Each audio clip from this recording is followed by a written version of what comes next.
Capítulo número 5, moneda. ¿Sí? ¿Qué es la moneda para ustedes?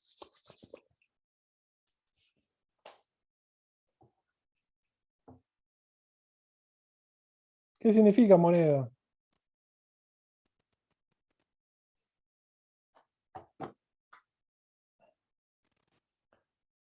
La moneda es el signo representativo, o sea, es lo que le termina dando valor a las cosas para que sea más fácil la transacción, ¿sí? Las operaciones.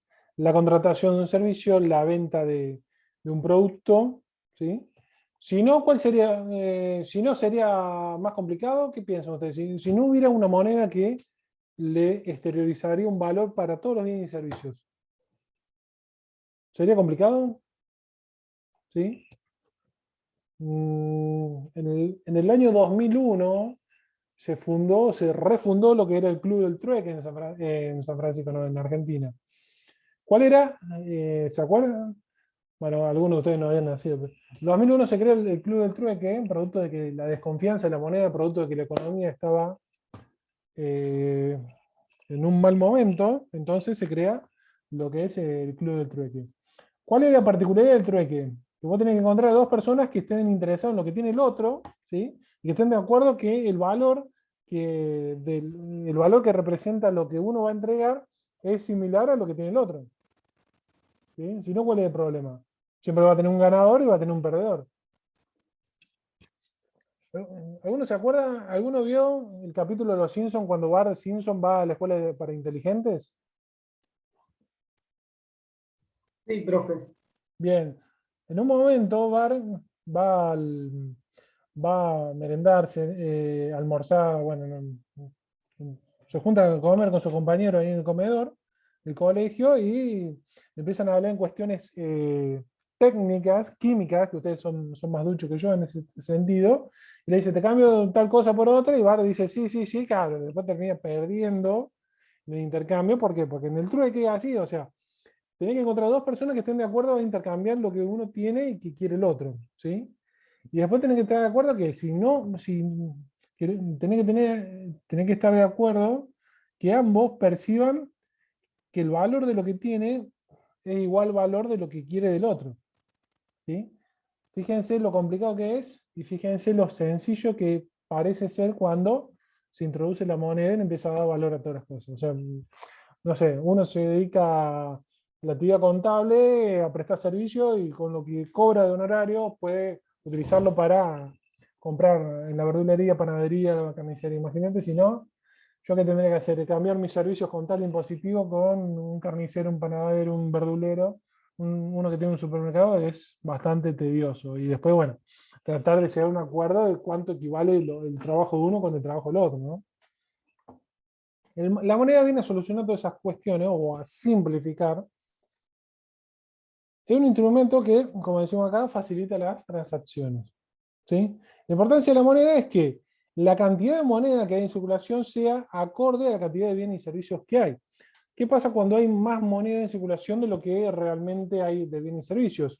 Se pierde lo que es, se empieza a dar lo que es una disparación o un incremento en los precios, o sea, se empieza a elevar el nivel de precios. Porque cuando hay mucho dinero en circulación, la gente que hace gasta, total no importa, lo recibe, es muy superior a la cantidad de dinero que hay en circulación en contraste a la cantidad de bienes, entonces los precios suben, total, hay dinero en circulación, la gente compra. ¿Sí? Bueno, esto gráficamente lo que es la curva del dinero, perdón, el mercado del dinero, después lo vamos a ver más adelante. Clase de moneda. Según el material constitutivo tenemos, por un lado, la moneda metálica. ¿Sí? Acá generalmente se hace la moneda con materiales, piedras preciosas, minerales preciosos que le terminan dando un cierto valor a esa moneda. ¿Sí? Generalmente, la moneda en sí, cuando hablamos del metal convertido en moneda, tiene dos valores, ¿sí? Un valor extrínseco y un valor intrínseco, ¿sí? ¿Qué quiere decir esto? El valor intrínseco es el valor que tiene lo que vale como metal, ¿sí? Y el valor extrínseco es el valor que exterioriza ese metal, ¿sí? O sea, por ejemplo, una moneda de 5 pesos exterioriza un valor de 5 pesos, pero intrínsecamente tenemos que ver cuál es el valor como material de esa moneda, ¿sí? Generalmente cuando es moneda metálica, tiene el mismo valor extrínseco como intrínseco, ¿sí? Bueno, hace unos días, sí, unos días, unos meses, no me acuerdo cuál, se muestra como un argentino, va y vende un montón no sé si eran monedas de 1 peso, 2 pesos, de 5 pesos, las vende como cobre, ¿sí? Y termina incrementando en un 50% su valor. O sea, esta persona que se lleva, no sé, por ejemplo, 4.000 pesos, ¿sí? Por un valor de 4.000 pesos representado, que exteriorizaba toda esa moneda, y lo vende como cobre y termina cobrando 6.000 pesos. Termina recibiendo 6.000 pesos porque le pagan más por el valor como metal, ¿sí? Que el valor que exterioriza. De Bellono subsidiaria es una moneda que está representada por minerales o materiales no preciosos, en los cuales el valor es extrínseco, o sea, lo que representa es muy superior al valor intrínseco que tiene como material. ¿Sí? Acá generalmente son materiales no preciosos, en los cuales se empezaron a usar al principio. Bueno, la economía al inicio, cuando se da la creación de la moneda, se intercambiaba, se utilizaba como moneda al café, el azúcar, que era más fácil de vivir, de separar que, por ejemplo, una prenda de vestir. Y la otra clase de moneda, según el material constitutivo, es el billete de papel, ¿sí? Que es una moneda representada en un pedazo de papel, básicamente. Pero ¿qué pasa? El valor extrínseco, el valor que representa ese papel, generalmente es, o casi siempre es, superior al valor a su valor intrínseco, o sea, el valor que tiene como papel, ¿sí? Un billete, por ejemplo, un billete de 1.000 pesos, dice valer 1.000 pesos, pero como papel ¿cuánto puede valer? Centavos, casi centavos. Otra clasificación de la moneda es según su convertibilidad, o sea, si lo puedo convertir, si lo puedo cambiar en otra moneda extranjera o no, ¿sí? Vamos a tener los convertibles y los no. En la época que estaban los secón, los lecor, los patacón, que algo decíamos ayer, esto no era, no te lo iban a cambiar por moneda extranjera, ¿sí? Era una forma de captar fondos por parte del Estado público, o sea, del Estado nacional, provincial o municipal, depende de quién lo emitía, era puntualmente un título, un bono que emitía el Estado, que te decía que a una determinada fecha te iba a pagar el valor que representaba su valor extrínseco. ¿Qué pasa? Como ese valor faltaba como un plazo considerable, a veces faltaba 2 o 3 años, eh, se empezaba a dar como una desconfianza sobre ese papel, entonces se empezaba a pagar cada vez menos. O sea, si el valor representaba 100 pesos, te terminaban pagando o aceptando 80 o 90 pesos. Según la razón de su existencia, tenemos moneda real o de circulación, que son los billetes de la moneda que vemos físicamente, y la moneda ideal. Y acá de moneda ideal tenemos todo el dinero bancario, o sea, ese saldo bancario que nosotros tenemos en instituciones financieras, que no lo vemos, pero vemos representado en un valor. O sea, que yo, por ejemplo, en mi caja de ahorro, en mi cuenta corriente, que después vamos a ver cuál es la diferencia entre uno y otro, yo tengo depositado, no sé, 100.000 pesos. ¿Sí? Eso es algo ideal. Yo no lo veo físicamente, pero está dentro de un derecho sobre una cuenta. O sea, en el derecho sobre una cuenta que yo tengo de mi poder está ahí. Las criptomonedas, ¿saben lo que es?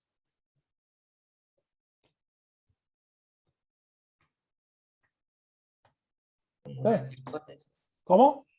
Son monedas virtuales, serían, ¿no? Que no son físicas. Son monedas virtuales, sí. No vamos a entrar en detalle en los distintos tipos de criptomonedas que hay porque nos vamos a volver locos y nos van a tirar con la computadora. Pero bueno, hay un montón de variedad que se crean de distintas formas, o sea, son monedas virtuales, ¿sí? ¿Y por qué se consideran monedas virtuales? ¿O por qué lo podemos considerar como moneda?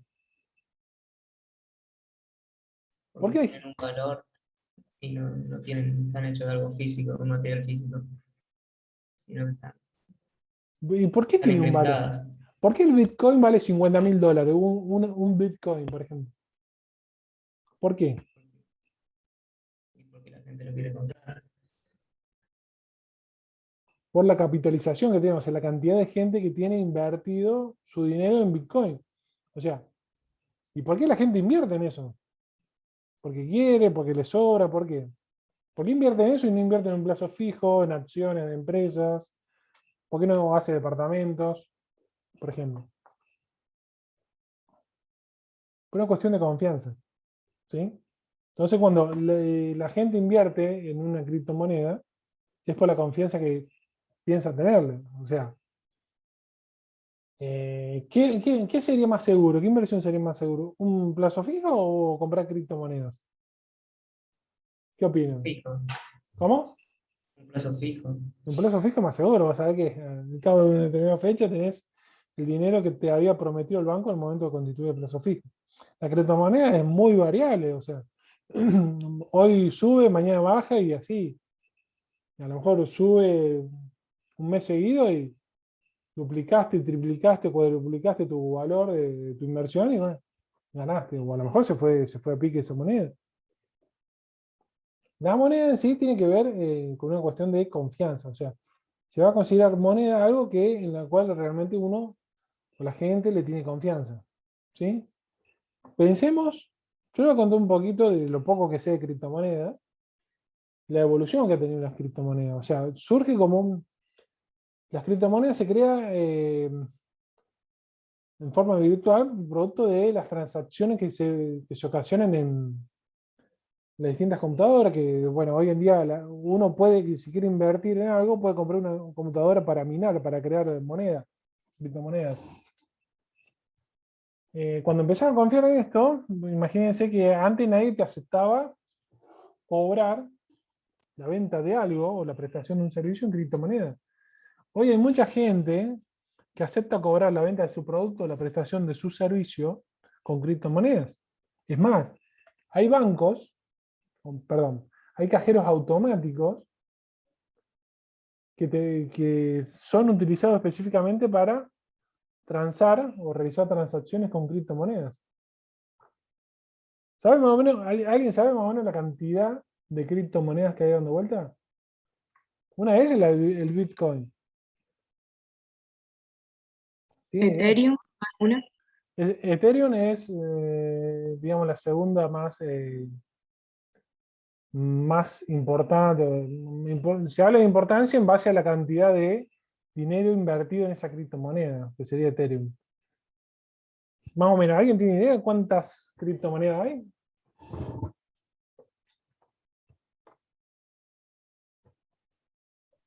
Más de 20 habrá. ¿Más de cuánto? Hay como 10.000. 20. Hay como No, 10.000. Me voy a buscar ahí como 10.000. Y capaz que haya más.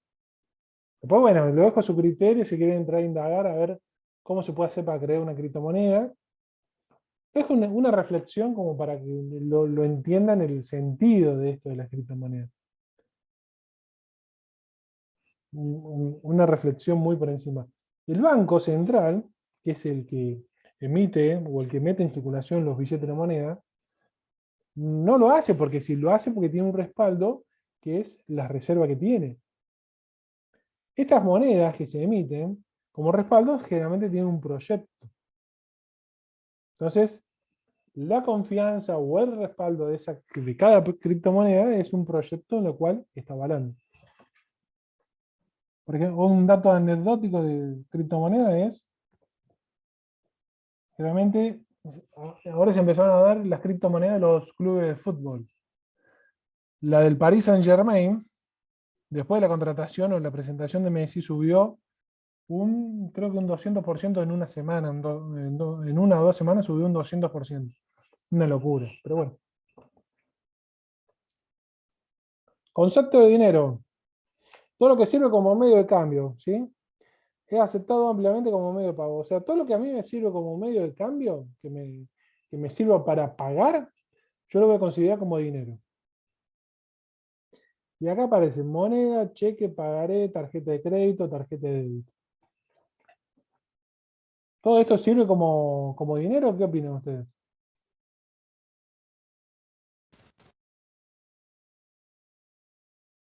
Sí, nada más que hay algunos que son más fáciles de utilizarlos que otros, supongo. Por ¿Por qué? ejemplo, si te pagan en moneda, vos tenés la moneda en papel y qué sé yo, podés ir a gastarla en cualquier lado, no como el cheque.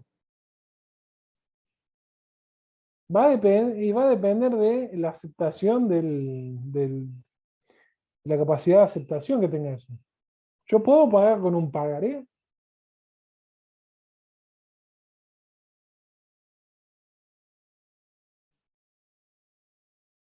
¿Puedo pagar con un pagaré?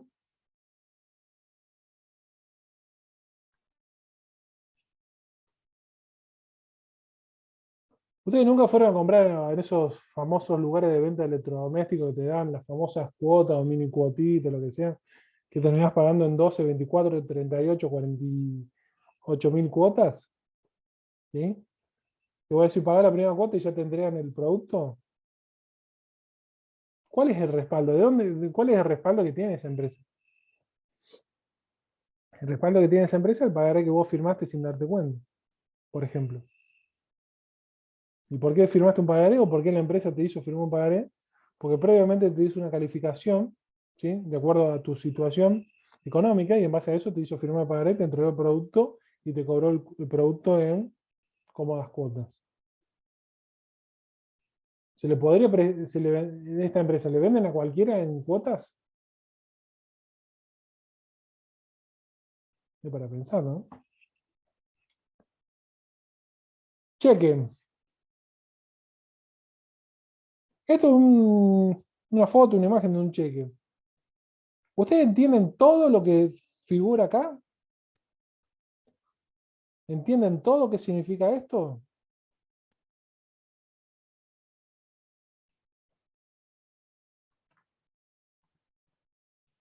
Vamos a desglosar un poco todo esto. Bien. Lado izquierdo del cheque, del frente, tengo lo que es el banco sobre el cual se emite el cheque. ¿Sí? Yo voy a emitir el cheque, después vamos a hablar un poquito del cheque electrónico. Yo voy a emitir el cheque, ¿sí? Sobre una cuenta corriente, ¿sí? Cuenta corriente, porque también puede haber caja de ahorro, ¿sí? Otro tipo de depósitos.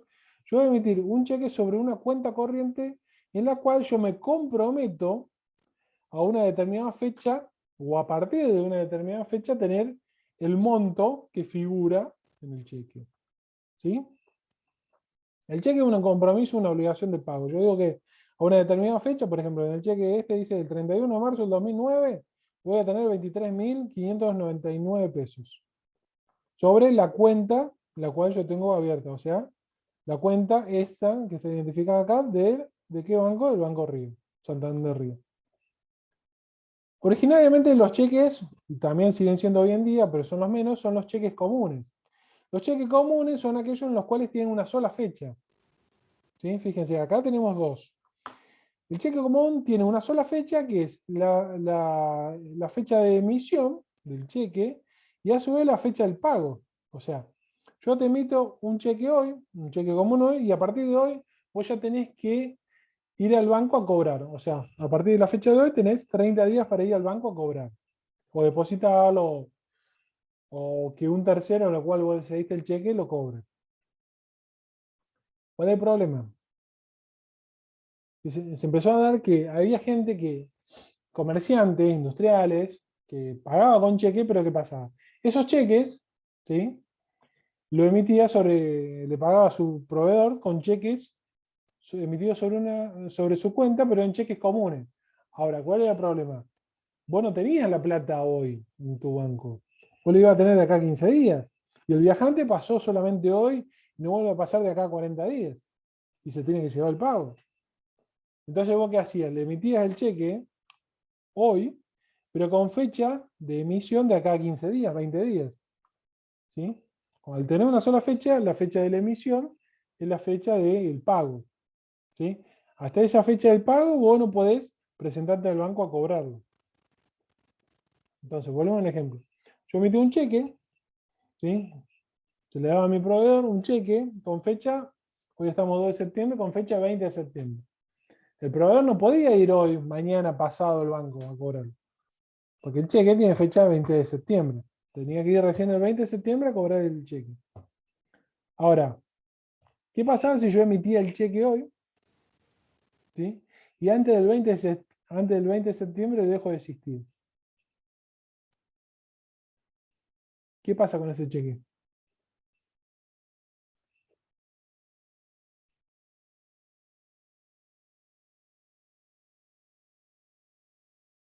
¿Qué opinan? Cheque común emitido hoy, pero con fecha 20 de septiembre.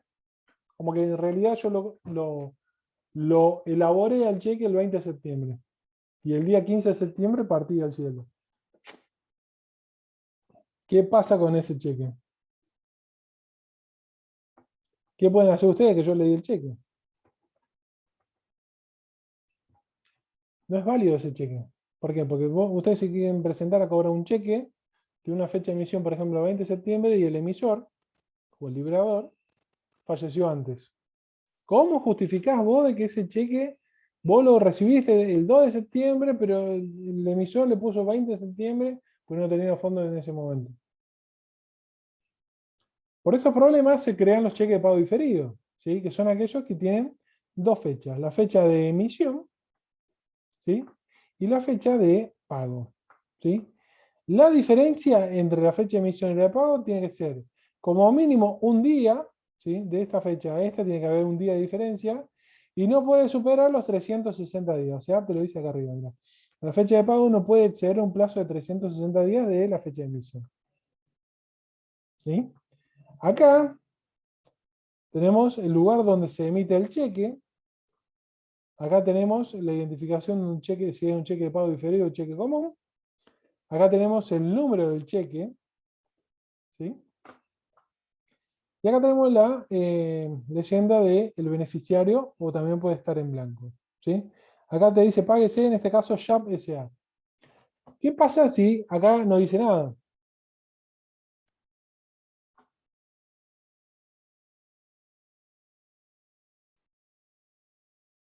No se puede cobrar, supongo. No se puede cobrar o se considera que es al portador. ¿Sí?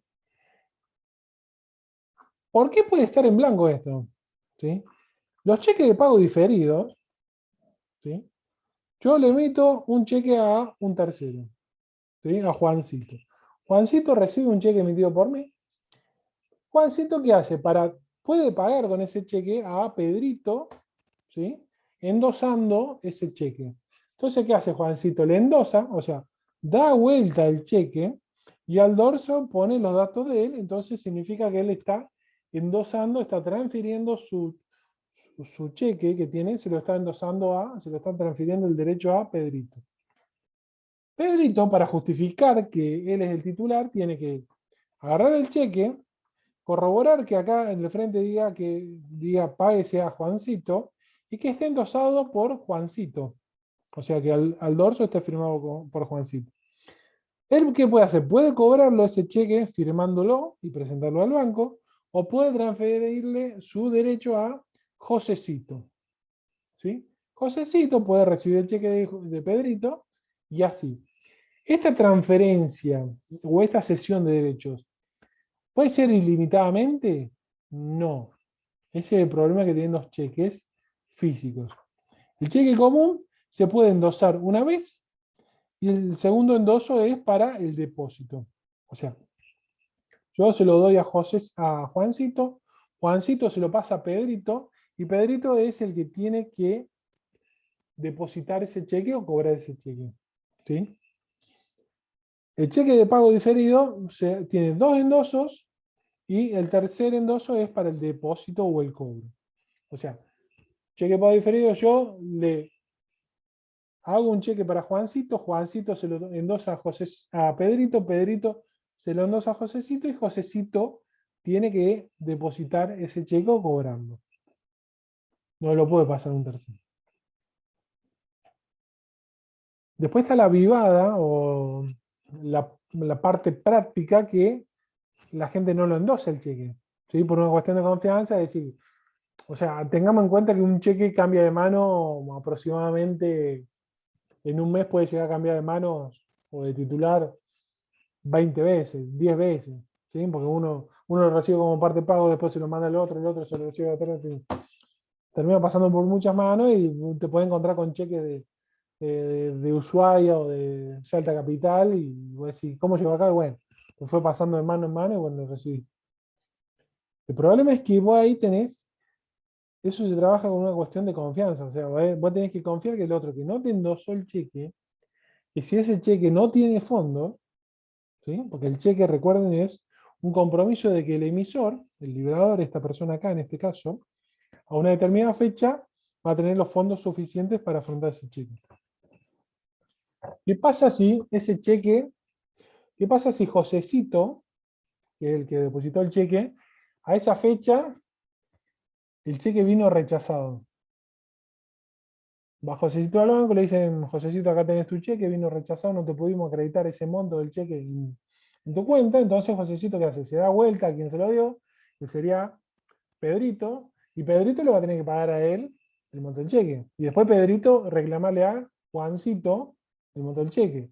Y Juancito reclamarme a mí el monto del cheque. ¿Sí? Yo puedo reclamar por un cheque rechazado al que me lo entregó a mí, o bien puedo ir contra el librador. Entonces vos decís, me dieron un cheque rechazado a un tercero que yo deposité en mi cuenta, ¿yo qué hago? O le reclamo directamente al que me lo dio a mí, o bien se lo reclamo directamente al librador. ¿Sí? El tema es, recién hablaba de la confianza, de cuando vos lo endosás sin firmar, tiene que ver mucho la confianza. Vos imaginate que le entregaste un cheque y vos no te lo firmaste, vos entregás un cheque y no lo endosaste, después eh, tenés que actuar con confianza, tenés que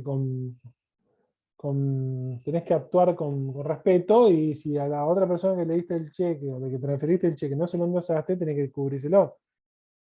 Porque si vos te negás, ya empieza a haber un problema de confianza y ya se empieza a romper la cadena de pago, ¿viste? Bien, ¿qué más? Acá tenemos lo que es el monto del cheque, pero en letras. ¿Sí? Monto del cheque en letras, la suma a pagar en letras. Y acá lo tenemos en números. ¿Qué pasa si me equivoco? Si acá dice un monto y acá dice otro. ¿Alguien sabe?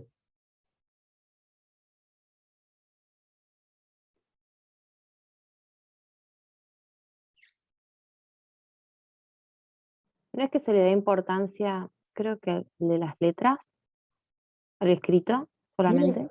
Tiene validez lo que dicen letras. ¿Sí? Si acá hubiera diferencia entre lo que dicen letras y números, se prioriza lo que dicen letras.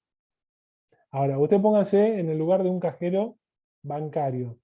Te presenta un cheque y acá arriba dice 10.000, ¿sí? En números, y acá abajo te dicen 100.000 pesos. 10.000 pesos acá arriba en números y en letras 100.000 pesos.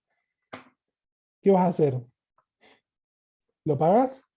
¿O hacés la típica que hacen mucho, error formal, chao, y lo manda para atrás? Queda a criterio de cada uno. Bien. ¿Qué más tenemos acá? Acá tenemos el número de cuenta, ¿sí? Sobre el cual se emite el cheque, o sea, sobre el número de cuenta en el cual tiene que estar los fondos para cubrir esa fecha, ¿sí? El lugar de radicación de la cuenta y el titular de la cuenta. ¿Sí? Digamos, el lugar de radicación del titular de la cuenta y el titular de la cuenta. Y acá tenemos la sucursal del banco donde está habilitada la cuenta. ¿Sí? ¿Qué más? 072 es el código que identifica al banco, en este caso el Santander Río. 132 es el número sucursal del Banco Río. 1041 es el código postal, ¿ves? Que lo tienen acá, 1041. 132, el número sucursal, lo tenemos acá. Y 072 es el código que identifica el banco arriba. Acá en este renglón tenemos 42, que es el número del cheque, y 111.254 es el número de cuenta. Acá lo tengo. 111.254. Y estos son, en teoría, números aleatorios. Bien. ¿Qué pasa si me entregan un cheque y no está firmado?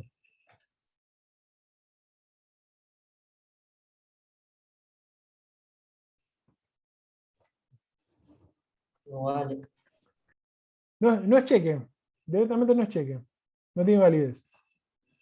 ¿Qué pasa si yo, en vez de darme vuelta a buscar los 50 personas que han transferido hasta llegar al librador?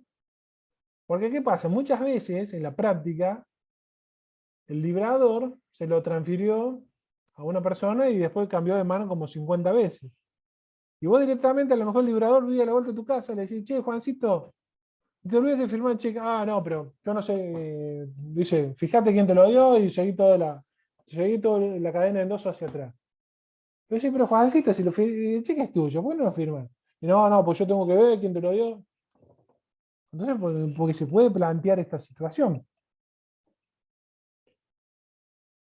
¿Qué pasa si yo le agarro bronca a Juancito que no me quiso firmar el cheque, le hago un garabato y lo presento al cobro del cheque? Le hago un garabato con una firma que no coincide con la firma de Juancito. ¿Qué pasa? Un delito, supongo. ¿Cómo? Delito ¿Delito de quién? tuyo. Mira, hay que tener en cuenta que la chequera, ¿sí? Que es el talonario, por así decirlo, que contiene los 25 o 50 cheques que el banco te entrega a vos como titular de la cuenta, producto que vos pediste una chequera, ¿sí? El banco tiene registro de todos los cheques que contiene cada chequera y bueno, a medida que vos vas usando toda la chequera, las vas entregando al banco, entonces el banco la va dando. Recuerdo un caso particular que una empresa se había olvidado de firmar el cheque, ¿sí? Y el portador, después de cambiar de varias manos, el portador en ese momento agarró, le hizo un garabato y lo presentó al cobro. El banco, ¿sí? Lo podría haber rechazado, pero lo que hizo, que también es una opción, que ya es una cuestión interna del banco, lo llama al titular y dice, che, Juancito, ¿vos me diste este cheque, este número de cheque por ese monto? Sí. Ah, pues te olvides de firmarlo. Hicieron una firma que no coincide con la tuya. ¿Qué hacemos? ¿Lo mandamos para atrás? ¿O vos asegurás y certificás y das validez que ese cheque es tuyo, que bueno, le pifiaste la firma, pero lo querés pagar? Es una anécdota que me pasó una vuelta. No con una chequera mía propia, no, pero había pasado una situación así. Puede ser, ¿no? O sea, pues si no, también es volver hacia atrás al momento del emisor y vos imaginate que sos la quinta persona que recibe un cheque y vos pensás que esta firma de acá del librador es la oficial y en realidad no. Es un garabato que le hizo alguien que te entregó el cheque y vos decís, ah, bueno, ese es bueno. Después cuando te pones a ver, o el banco te dice, no, mira, esa no es una firma oficial. ¿Por qué? Porque el banco, ¿sí? Vos depositas ese cheque en tu cuenta, el banco en 48 horas debería acreditarte el dinero en tu cuenta. ¿Y por qué se toma 48 o a veces 72 horas? Porque vos lo depositas hoy, por ejemplo, al día siguiente, que serían las 24 horas, ese banco se comunica con el banco emisor del cheque y dice, che, ¿esta firma coincide? Sí, bien. ¿Es un cheque habilitado? Sí. Porque puede ser que sea un cheque robado también, ¿no? ¿Es un cheque habilitado? Sí, bien. ¿Tiene los fondos? ¿Tiene este fondo suficiente para pagar? Sí, bueno, entonces ahí te pagan el cheque, te acreditan tu dinero en tu cuenta y el banco emisor le transfiere al banco tuyo el monto del cheque. Después, obviamente, te van a cobrar unas comisiones. ¿Qué pasa si ¿Qué pasa si yo tengo un cheque emitido por 23.599 o esta empresa emite un cheque por 23.599 Y en la cuenta tiene solamente 10.000 pesos.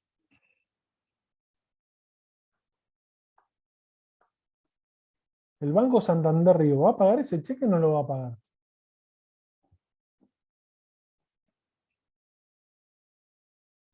No. Generalmente no, depende. ¿Sí? Siempre es, depende. O sea, generalmente no, salvo que vos tengas como emisor, como titular de esa cuenta, una autorización para operar en descubierto. O sea, operar en descubierto, ¿qué significa? Que a vos, el banco, por tu calificación bancaria, por tu análisis crediticio que te hizo, se ponga a, te autoriza que vos en determinados momentos no tengas fondos suficientes o tenga la cuenta en rojo, como se dice, o en negativo, puedas pagar o pueden seguir cubriéndote los cheques producto de que es una cuestión temporal en la cual tu cuenta pasó a ser negativa, bueno, después el banco, vos lo vas a revertir, entonces el banco te paga, te sigue pagando esos cheques o esos débitos que van ingresando a tu cuenta. ¿Es gratis? No, el banco te va a cobrar. ¿Sí? Para que tengas una idea, operar en descubierto hace unos años, bueno, ahora bajó la tasa, pero hace unos años tenía una tasa de interés del 80-90% anual. O sea, vos entrabas en descubierto, o sea, laburabas todo el año con un saldo de una cuenta corriente en negativo o rojo, ibas a pagar un 80-90% de interés anual por ese saldo negativo. O sea, era imposible. Pero bueno. ¿Cómo sé si un cheque, cómo sabemos si esa cuenta de este titular de SHAP, perdón, de Fideicomiso Prop Chaca JR, va a entrar o no va a entrar? ¿Cómo sabemos? ¿Hay alguna forma? Yo recibo este cheque y es para de acá a 20 días, pero quiero saber si realmente va a ser bueno o una cuenta que tiene muchos cheques rechazados. Bueno, creo que tengo que dejar de compartir, vamos a empezar a compartir.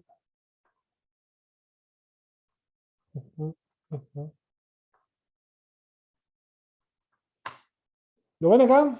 ¿Ven el Google? Sí, profesor. Bien. Esta es la página del Banco Central, en la cual yo puedo identificar o puedo ver la información financiera de cada persona, personas físicas, personas jurídicas. Dentro de la página del Banco Central está la parte de central de deudores, que yo cargando el número de quit o quill me tire toda la info. Por ejemplo, mis datos, vamos a poner, esperemos que no me salte nada raro, pero por ejemplo yo pongo mis datos, mi quit, y acá me dice que esta persona, ¿sí? Que sería yo, tiene o está vinculado con una entidad financiera que es en este caso la tarjeta naranja, y que el periodo último informado por, en este caso, tarjeta naranja, generalmente tiene una demora de 2 o 3 meses, tiene una situación 1, ¿sí? Y que normalmente opera con un crédito de 71.000 pesos.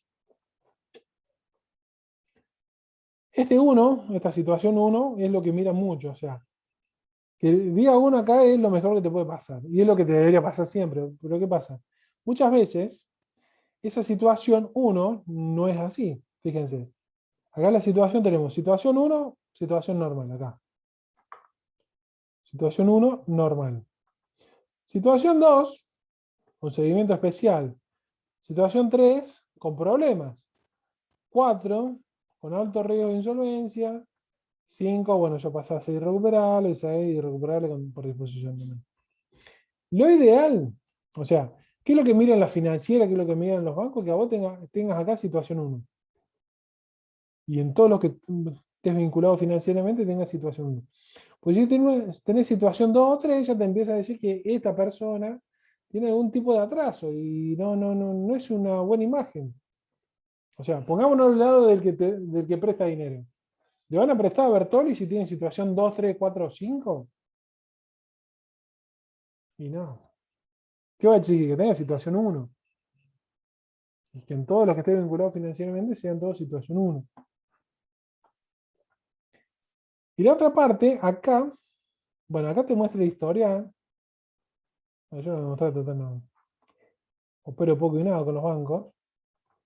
Acá te muestra cuál es el volumen de operaciones con los bancos de los últimos 24 meses. ¿Sí? Vinculado con Banco de Galicia, Nación y Tarjeta Nacional. Esta persona. Y lo que yo le decía recién es la central del cheque rechazado. Si yo hubiera tenido cheques emitidos que hubieran vuelto rechazados por falta de fondos, estarían todo detallado acá con el número de cheque, el banco emisor, la fecha del cheque rechazado, el monto del cheque rechazado, y si yo después lo recuperé o no, o sea, si cubrí ese cheque o no, o si pagué la multa o no. Todo eso se informa acá. Bueno, eso es para que ustedes vean si reciben alguna vez un cheque o regularmente reciben cheques como parte de pago de algún trabajo que haga, para que vean si es bueno o no, si esa cuenta va a ser viable o no.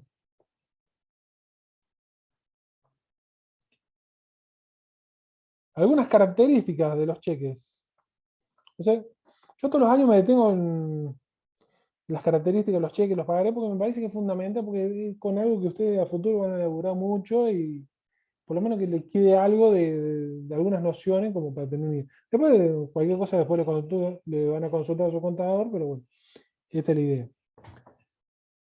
Algunas características que puede tener un cheque, por ejemplo acá, que te diga pague sea SHAP SA no a la orden. ¿Sí? Se escribe SHAP SA y se le ponga acá la cláusula no a la orden. La cláusula no a la orden significa que SHAP SA no se lo va a poder endosar, no se lo va a poder ceder a nadie el cheque, sino que solamente esta persona va a ser el que va a ser el único autorizado a cobrar ese cheque. Vamos a suponer que SHAP SA me da ese cheque y acá dice SHAP SA no a la orden. Me lo da a mí, pero yo no lo podía cobrar. Pues si yo lo pretendo cobrar, el banco me va a decir, no, el que tiene que cobrar este cheque de SHAP SA y me lo va a rechazar. Otra cláusula puede ser que acá esté cruzado el cheque. ¿Sí? Que el cheque esté cruzado acá significa que yo no lo puedo cobrar por ventanilla, sino que lo tengo que depositar en una cuenta bancaria. ¿Sí? ¿Cuál es el objetivo que esté cruzado el cheque? ¿Cuál es el objetivo que yo solamente lo pueda cobrar por ventanilla y no perdón, lo pueda cobrar por un depósito en mi cuenta corriente o en mi caja de ahorro? Si no estaría cruzado, ese cheque, yo puedo ir por ventanilla y entonces el titular tendría que tener los fondos suficientes en ese momento para que el banco me pague. ¿Qué pasa si yo no, como librador no tengo los fondos? El banco o el cajero me va a decir, volvé mañana, que mañana capaz que tenga fondos. ¿Sí? ¿Queda manchado? O sea, ¿te van a rechazar el cheque por falta de pago? No. El cajero directamente no te lo va a pagar. Entonces, no queda exteriorizado en el Banco Central de que ese cheque vino rechazado. No así si vos lo depositas en tu cuenta bancaria y al día siguiente el titular de esa cuenta sí o sí tiene que cubrir el cheque, si no al otro día queda escrachado de que ese cheque vino rechazado. Bueno, seguimos. Se ve medio engorroso, pero este es el formato de un pagaré. Un pagaré es un compromiso, una obligación de que una persona en un determinado momento va a pagar una suma de dinero por un monto que recibió en un determinado momento. O sea, yo firmo un pagaré que es un compromiso a pagarle a la persona que le cedo el pagaré, a pagarle un determinado monto por haber recibido en su momento un determinado bien, un producto o un determinado servicio. ¿Sí? ¿Qué pasa si yo no cumplo en ese momento? Me ejecutan el pagaré. Ejecutar el pagaré significa que, pasado la fecha de vencimiento y yo no pagué, el acreedor, o sea, la persona que tiene ese pagaré con el cual pretendía cobrar, se presenta a tribunales para que ejecuten el pagaré. Entonces, un juez emite una orden para que vos pagues ese pagaré, o bien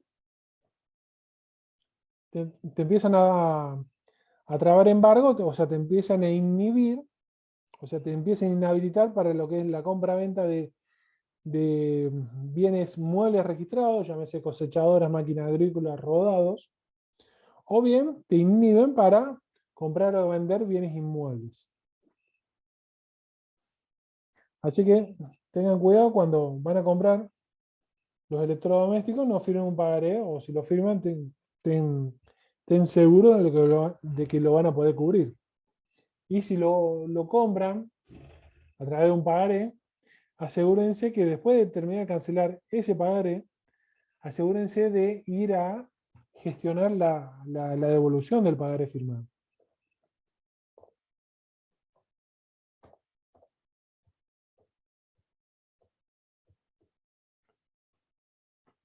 ¿Tarjeta de crédito, tarjeta de débito, qué es? ¿Alguien que me explique?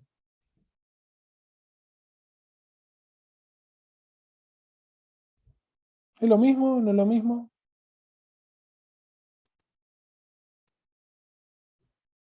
¿Tarjeta de crédito es lo mismo? ¿No?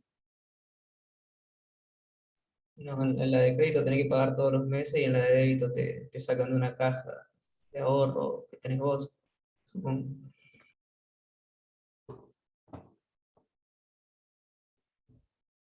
¿Cómo?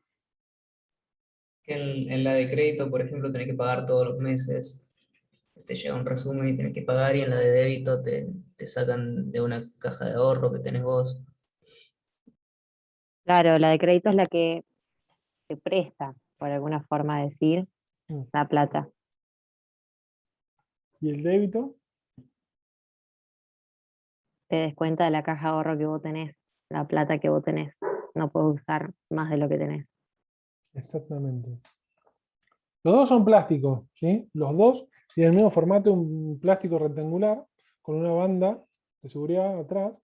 Tiene todos los datos de identificación del titular con la fecha de vencimiento. Atrás tiene el código de validación, así que son 3 dígitos. Pero ¿qué pasa? Al frente uno te dice crédito, otro te dice débito.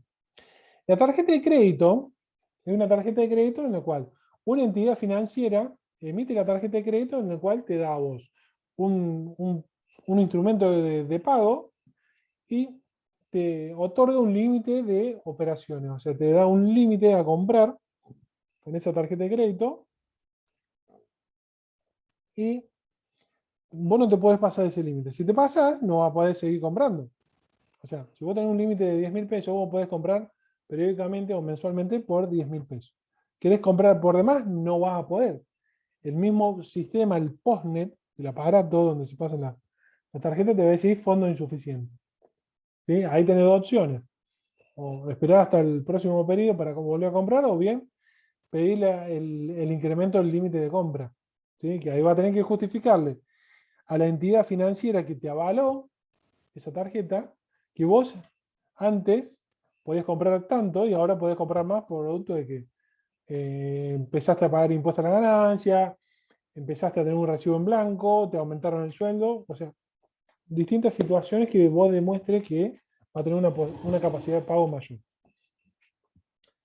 La tarjeta de crédito, como decíamos, es un límite que una entidad financiera te da para que vos compres, ¿sí? Por un determinado periodo de tiempo que generalmente es mensual, o sea, vos durante un mes podés operar, podés comprar. Termina el periodo mensual, la tarjeta de crédito que hace, te hace un resumen, te dice, bueno, mira, en este periodo, en este mes, vos compraste por, no sé, 5.000 pesos. ¿Sí? Cada compra vos la hiciste de esta forma, o sea, esta compra la hiciste en 3 cuotas, la otra la hiciste en 12, la otra la hiciste en un pago. Entonces, de acuerdo a eso, te va poniendo las distintas cuotas a pagar en cada mes, ¿sí? De acuerdo a lo que vos elegiste en el momento del post. Salvo otras que hacen, te refinancian todo, o bien otras te exigen, o la mayoría te exigen pagar un mínimo de ese resumen y te refinancian toda la deuda. Lo ideal, lo más sano es utilizar la tarjeta de crédito, comprar, pero comprar siendo consciente de que vos en el periodo siguiente lo vas a poder pagar todo el resumen. Pues si vos no pagas todo el resumen y pagas el mínimo, significa que parte de esa deuda que vos tenías pensado cubrir ese mes no lo pagaste, entonces te refinancian para el mes siguiente con una tasa de interés bastante elevada. Entonces cada vez te generan más intereses y se empieza a poner más complicado. La tarjeta de débito, en cambio, vos pasás la tarjeta de débito y te va a tomar, te lo van a tomar como medio pago siempre y cuando vos tengas los fondos suficientes en ese momento en la cuenta corriente o en la caja de ahorro sobre la cual se debitan los montos de la operación. Vos no tenés fondos en la caja de ahorro, en la cuenta corriente, y en ese momento no va a entrar el pago. O sea, te va a decir pone fondo insuficiente. Y el número del lado del acreedor, o sea, de la persona que tiene el POSNE en su negocio. ¿Sí?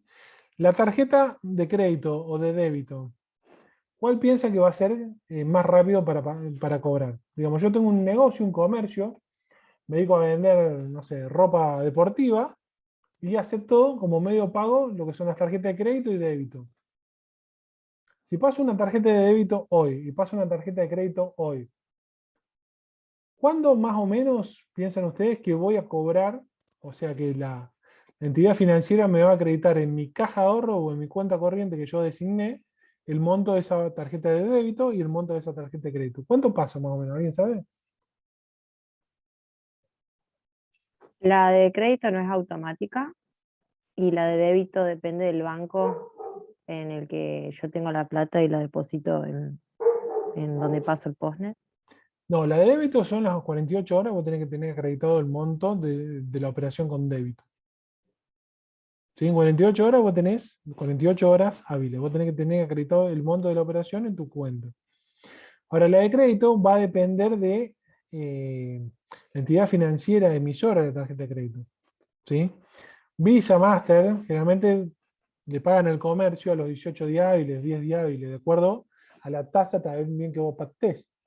Por otro lado, tarjeta naranja tiene planes que te pueden pagar a los 30, 90, 30, 60, 90 días. ¿Eso qué va a hacer? Te van a pagar más lejos, pero te van a cobrar menos interés. ¿Sí? Depende mucho del convenio que haga el comercio con la tarjeta de crédito. ¿Sí?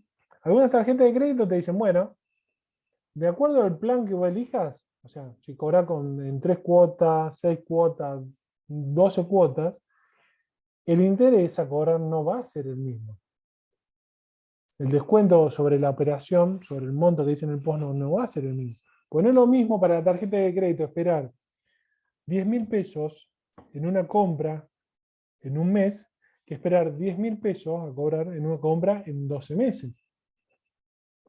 Acá tenemos una cuestión de costo de oportunidad. ¿Sí? El banco, la tarjeta de crédito te da a vos, comerciante, 10.000 pesos y va a ser él el que va a tener que esperar 12 meses para cobrar 10.000 pesos. Entonces, te presta a vos esos 10.000 pesos o lo puede poner, no sé, en una inversión, en acciones, bonos, lo que sea, y va a ganar plata. Entonces, mínimamente va a pretender tener un rendimiento medianamente similar a lo que tiene, o sea, en un plazo fijo, que bancándote a vos el plazo de esa operación. ¿Sí? Por eso, después, el comerciante, que no está mal lo que hace, traslada al titular de la tarjeta de crédito, le traslada el financiamiento que le da la tarjeta a él. Y pensando en voz alta, ¿quién debería soportar el financiamiento de una compra en 12 cuotas con la tarjeta? ¿Quién lo debería soportar al interés? ¿El cliente o el comerciante? ¿Qué opinan?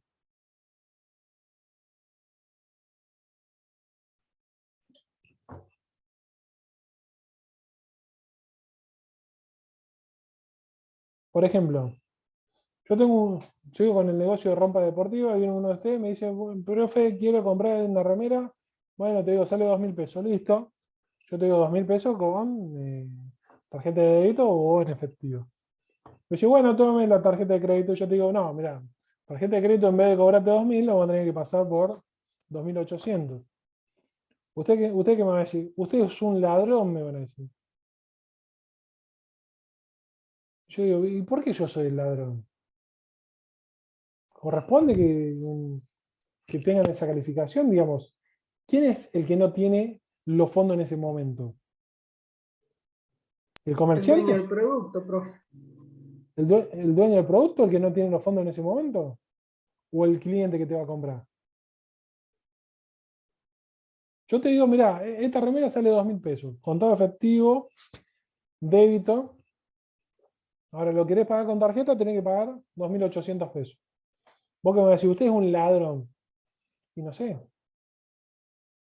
¿Quién se tiene que hacer cargo de esa diferencia de 800 pesos? ¿El comerciante? ¿El cliente?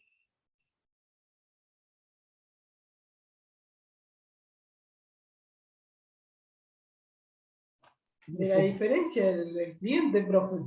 El cliente, porque el que tiene el problema, sin desmerecer a nadie, el que tiene el problema en ese momento es el cliente, que no tiene los fondos para pagar la remera de 2.000 pesos, pero quiere la remera. Entonces, en ese caso puntual, el cliente es el que tiene que soportar el interés. ¿Por qué tiene que soportar el interés? Por ejemplo, el comerciante, que pasa un postnet 2.000 pesos, ¿sí? Una remera que la entrega y a los 18 días cobra 2.000 menos un 19%. Si lo hubiera cobrado de contado efectivo, ganaba 2.000 pesos y no le contaban nada. Entonces, es entendible por qué el comerciante no te cobra el mismo precio de contado efectivo o con débito que con el plan ahora 12, 18, 24, 30. ¿No? Ya veo que alguno de ustedes se fue a comprar un televisor el fin de semana, lo pagó lo quiso pagar con el ahora 30, por ejemplo, y le pasaron un precio muy distinto que si lo pagaba de contado. Y bueno, sepan entenderlo. Hay un costo financiero en esa operación. Si vos tenés que entender quién lo afronta, comerciante o cliente.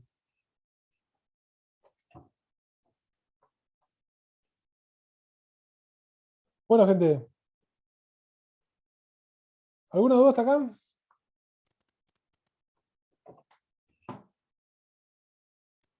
Yo por mi parte, si no tienen dudas, yo dejaría acá. Nos veríamos el miércoles que viene, si les parece. No quiero que sea tan tedioso del día al día, así que... Si les parece, si no tienen dudas, nos vemos la semana que viene. El miércoles que viene. Empiecen a estudiar, yo sé por qué se los digo. Falta poco para el parcial. Bueno, profe, gracias entonces. Hasta luego. Bueno, profe. Que anden bien. Chao, Chao. chao. Hasta la semana que viene. Profe, nos vemos. Chao, chao.